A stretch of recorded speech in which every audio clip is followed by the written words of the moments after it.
Le peuple doit se mobiliser.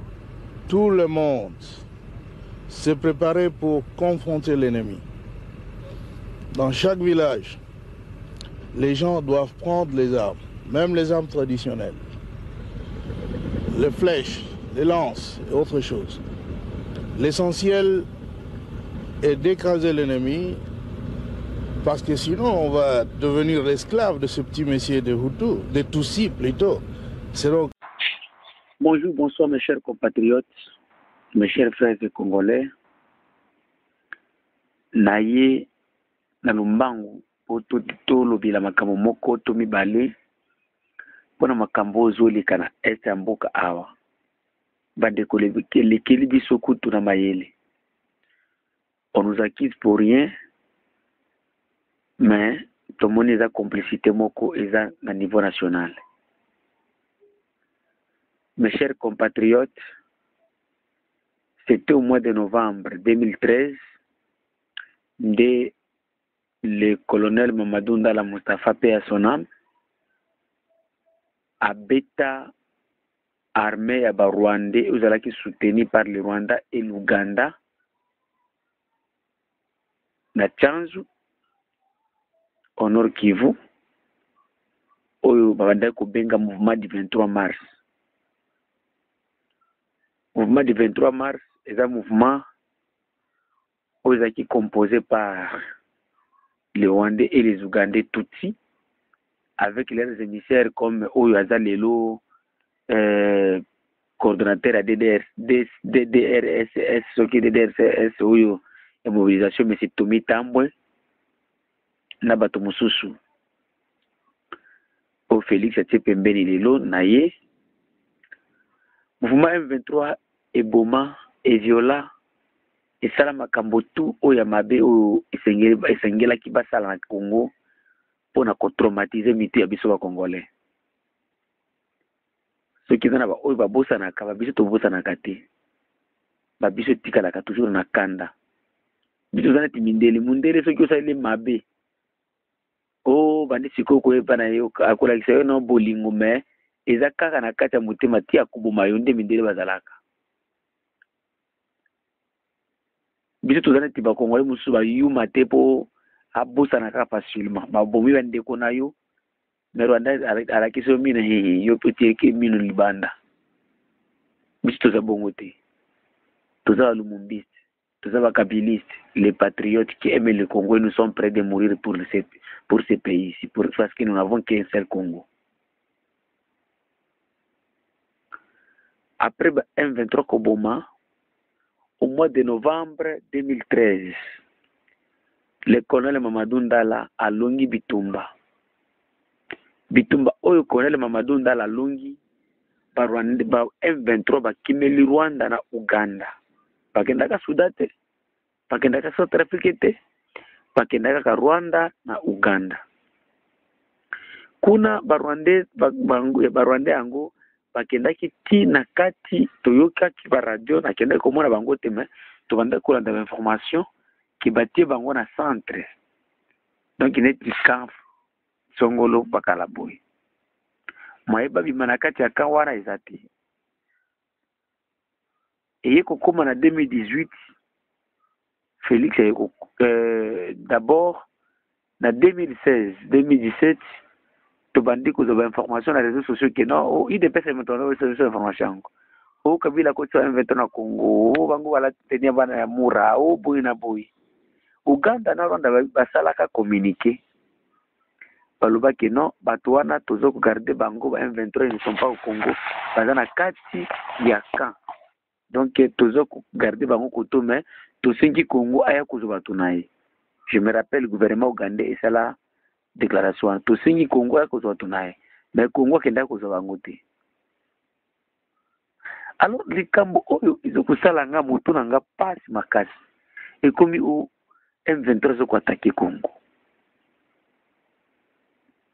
Bandeko. Bote bato na kati ya ka ya résidence surveillée.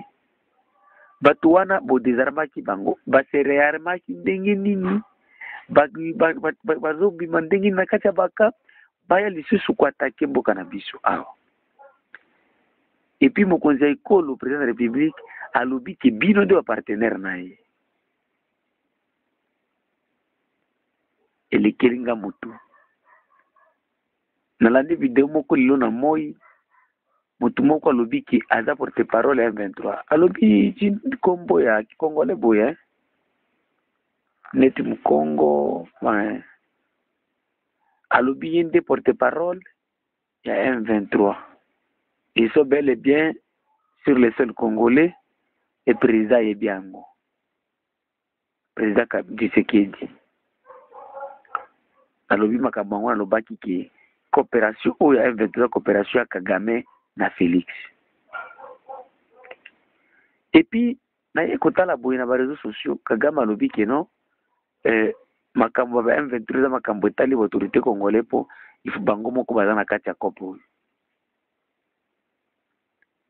Nalobi tukokende kozwa secret ya bien.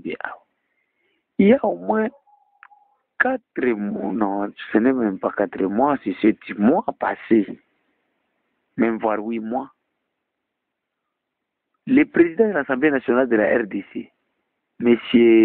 Mbosso Kodja, na M. Kabund, bakiza ba député à Est qui baza na kati ya complicité ya ba groupes armés.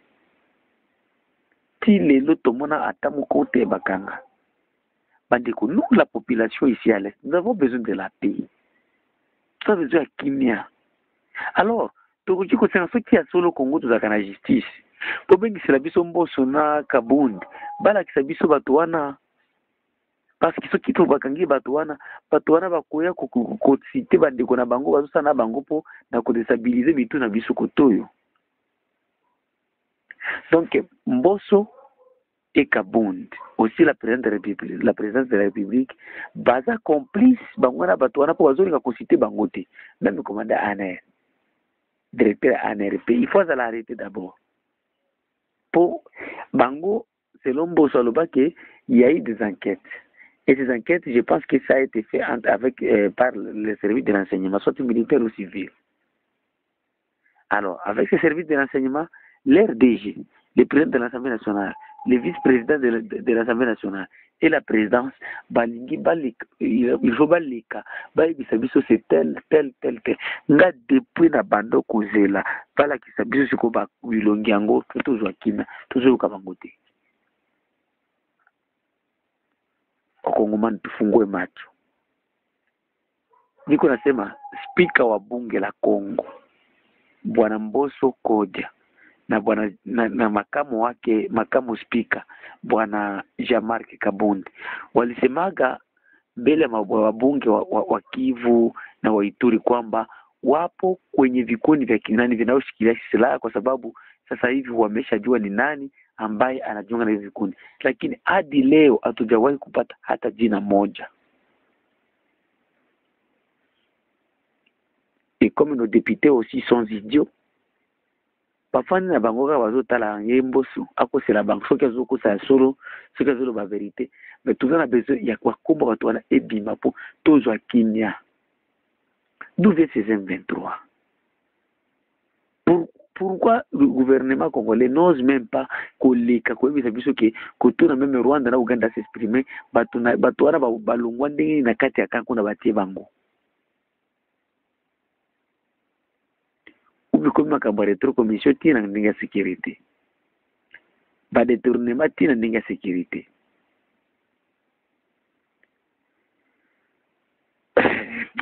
Vraiment, je sais que vous êtes en train de suivre ce qui se passe à Beni. Bato bazo protester ko senga fin ya état de siège po ekomi ko compliquer biso bandeko. Tuna kata état de siège, tuna militaire Uganda, tuna militaire Kenya, tuna ba américain. Nani aye kuruka? Donc to éviter na nazo konza opération, to éviter comme opération d'endeni, to éviter ce que yango boni ba il faut auto penser autrement pour na ko chercher kimia. Donc quant à nous, la population, nous accusons directement le gouvernement congolais et le gouvernement ougandais et Rwanda d'être complices, parce que ceux qui ezaki ba ougandais baza kotoyo Et c'est supposé Bango va bien informé à ce qui concerne ces M23 ou Bango va tirer kati ya kana Bango. Bala kisabiso eza ndenge nini makambo eza ndenge nini comment ba M23 na balongwe kuna baye kokota tina Bango na biso. Plus de 20 militaires congolais ou M23 bombilobi. C'est ça que ça a passé. Le 24 vraiment bandeko ceux qui réellement vous êtes un intellectuel. Quand la fan était surtout il y a des fans. Il y a des fans qui ne chantent que béton, sans toutefois savoir l'importance de leur soi-disant béton. Na kufinga, ceux qui, on finga chef de l'État, oui, ceux qui me disent l'identité, va finga kaika. On lui avait donné le temps. Vous nous avez dit, de 2019 jusqu'à 2021, tout peut ça état. Ça wana eleki et combien siko ya koyebisa efara. Bakongole tofungola miso. Mboko oyo tozomona ngobuyi. Eza mboka moko kitoko. Basaka na biso te.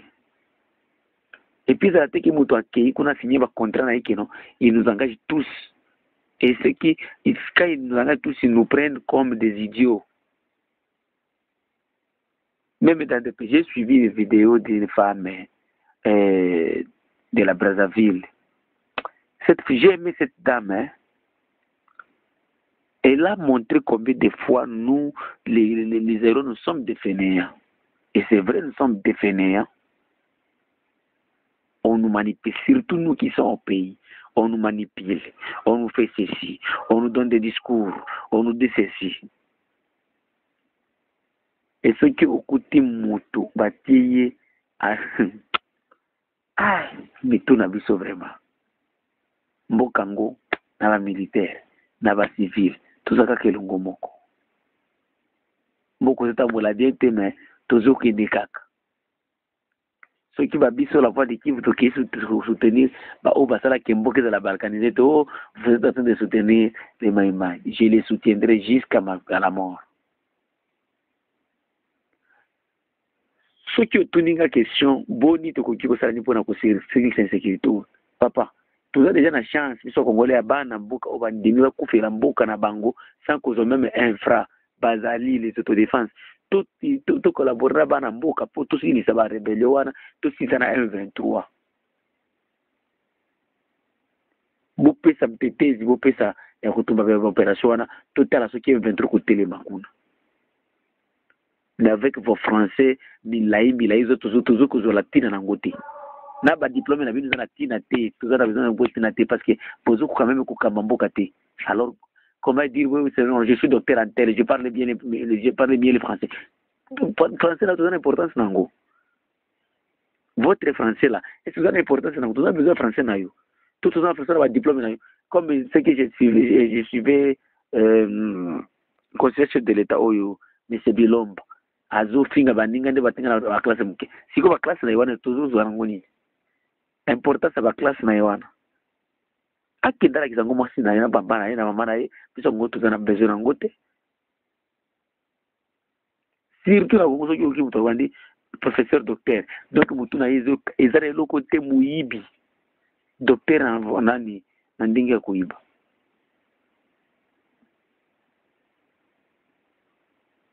C'est ça, mes chers compatriotes. Population est ennemie. Et Zokosenga, il y a état de siège. Vous, nos parlementaires à Kinshasa. Ceux qui me soyez, on a présidence, vous êtes facile à corrompre. Très, très facile à corrompre. Parlement, où il est donc des parlements, qui va faire ma casse. Où parlement, ils sont très faciles à corrompre.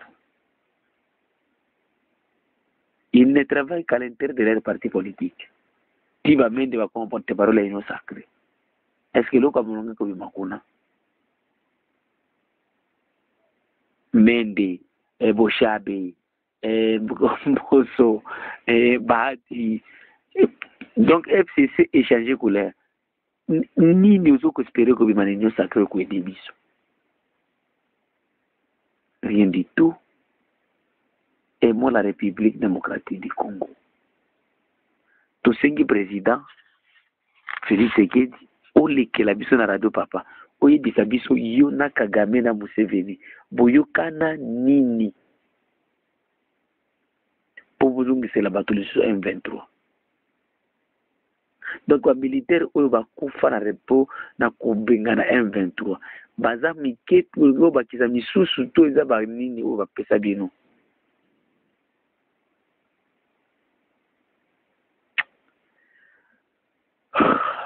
Vraiment, et ça la biso mitou passe. Plus de 20 militaires. Plus de 20. Na gouverneur militaire miye moko ya nani ya Constant Ndima, soki Constant Ndima. Alenga kufa na kati. Mais ba Congolais tozo mona biloko wana te. Tofungola miso. Tofungola miso. Tous en a besoin. Tous en a liboke moko. Et vous-même les politiciens, les faillots et les autres qui se font être des opposants. Pourquoi vous ne pouvez pas exiger que Toyeba Nini Kope Oyezo Kolika? Et si c'est la communauté internationale, il y a des Nini Bazana Bango besoin pour tout ça Bango réellement, puisque vous avez des qui mettent au sein de ma campus. Ceux qui vont aller au minerai, pas y a pas besoin de ma belle, puisque nous avons des langues. Nde angwana tous on a besoin aussi boso alekela biso asitele biso bato oyo alobake baza déjà na liste basitele biso yango mpo bato wana bakangama biso tozwa kimia wana nde conclusion ya message na ngai ya lelo.